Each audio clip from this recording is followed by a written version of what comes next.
My name is Chris Vitale, and I am an auto worker. When I recall most of the work I've done for Chrysler over the past 15 years, I realize it's mostly been looking for mistakes and inaccuracies. Whether I was looking for flaws as a test driver in Arizona or for defects as an inspector at Dodge Viper plant, my senses are trained to not only notice when something is inaccurate or incorrect, but to speak up as well. That's why it comes naturally for me to question a lot of what I hear about the American auto industry. No one who wants to be taken seriously in the year 2008 tries to play the quality song. We have Ford taking top honors in quality and safety. We have General Motors winning awards right and left for its Malibu and its CTS. The Dodge truck is definitely the one to beat. And you never know. Next week, Toyota could recall another 1 million cars. Chrysler tied Toyota as the most productive automaker in North America this year. And when measured by the amount of work done per employee, 8 of the 10 most productive vehicle assembly plants in North America belong to Chrysler, Ford, or GM. It's the image battle that we're losing right now, and this prolonged congressional circus doesn't help. The media tells me that I, as a union auto worker, sit around and collect job bank pay. Yet I seem to recall volunteering 40 hours a week at homeless shelters in order to collect the benefits of the job bank. Hollywood actors tell me Toyota is the green auto company. But I know that General Motors, about 3 miles from where I stand, perfected the catalytic converter over 30 years ago, never collected a dime in patent royalties, and by virtue of this device, did more to clean the air than any well-marketed curiosity from Japan. By far, the vast majority of emissions-reducing technologies were invented and perfected by GM, Ford, and Chrysler and their U.S. suppliers in this country and slowly adopted overseas. That's right, the greenies in Europe were almost 20 years behind Detroit in pollution control and didn't see catalytic converters on their cars until the establishment of Euro 1 in 1993. This world would be a dirtier place without the Detroit 3. And unless we plan on banning cars tomorrow, the environment of the future will suffer without them. But I need not look back 30 years for bragging rights. I can point to current and future domestic advancements, and bear with me, I'll keep the technical short.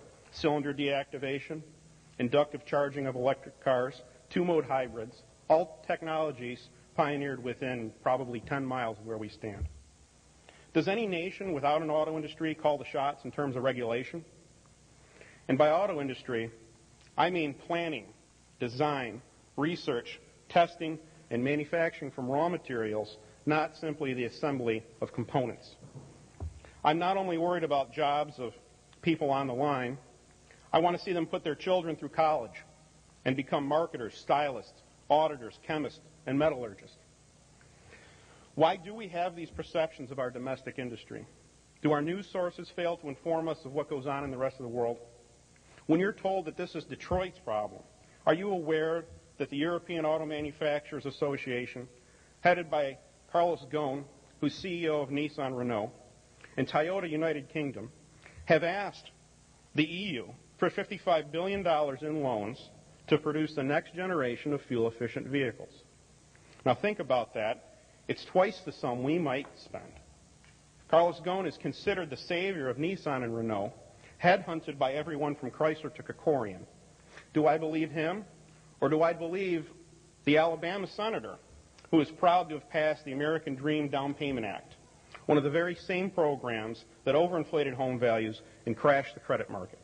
So this is hardly a Detroit problem.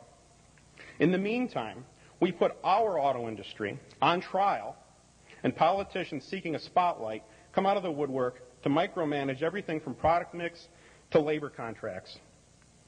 Are they really concerned about fixing the industry, or are they concerned with breaking the UAW and taking some northern state political power off the table? Maybe they'll force a marriage between GM and Chrysler.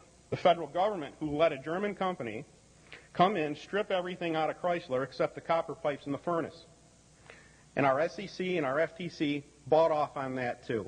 And it wasn't as if they weren't aware of it, because I was writing letters and I had plenty of people doing it with me. After Daimler refused an employee purchase backed by a billionaire investor, tell me why that employee option is not on the table. Why is that not on the table before we merge with General Motors? But back to the whole industry.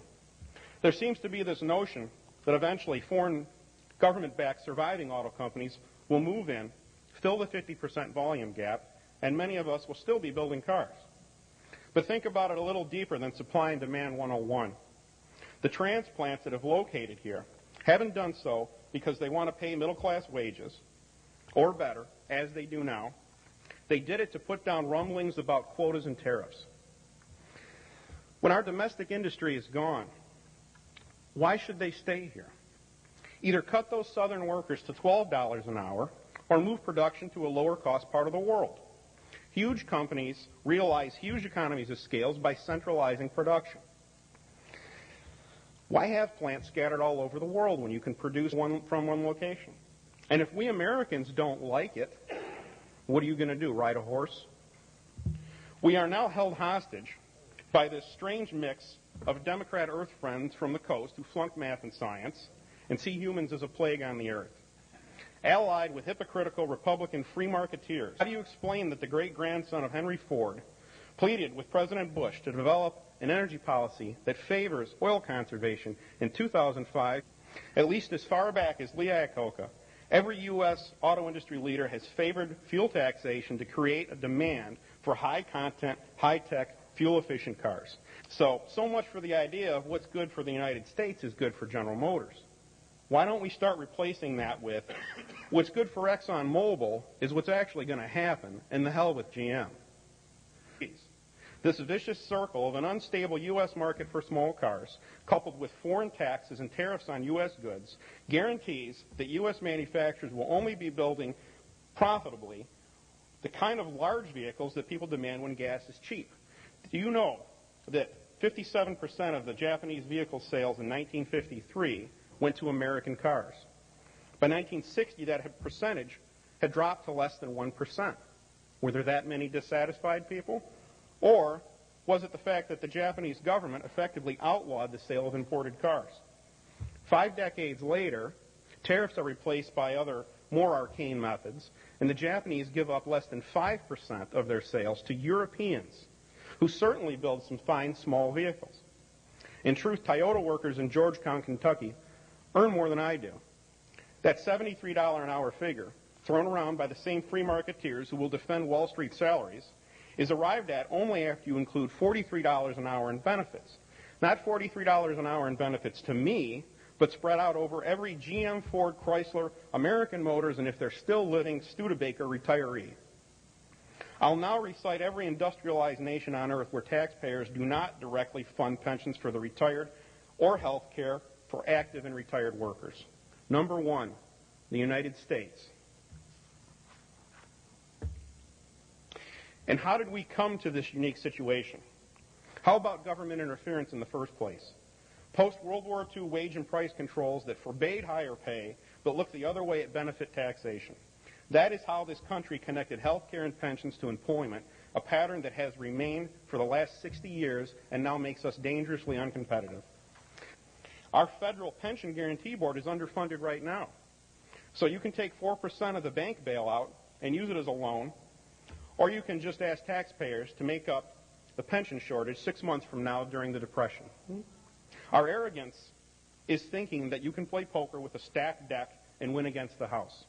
I do not support closed markets and tariffs in the United States, but I do not support them elsewhere either. We need a mirror image trade policy, a real national energy policy, and a health care and pension solution. Some members of Congress propose the best solution is bankruptcy. If Congress sanctions or demands that these companies refuse to honor contracts, it will become a defining moment in the history of our nation and a moment of legislative influence. If the lawmakers of this nation promote contempt for contractual commitments, where will it end and who will we hold accountable? I guarantee such a precedent will not stop with auto workers. No matter how patriotic some people might accuse me of being, Americans are not the chosen people. We cannot stand idly by and preach this poisonous mix of class warfare and free market ideology while the rest of the world eats our lunch. Thank you very much. Thank you.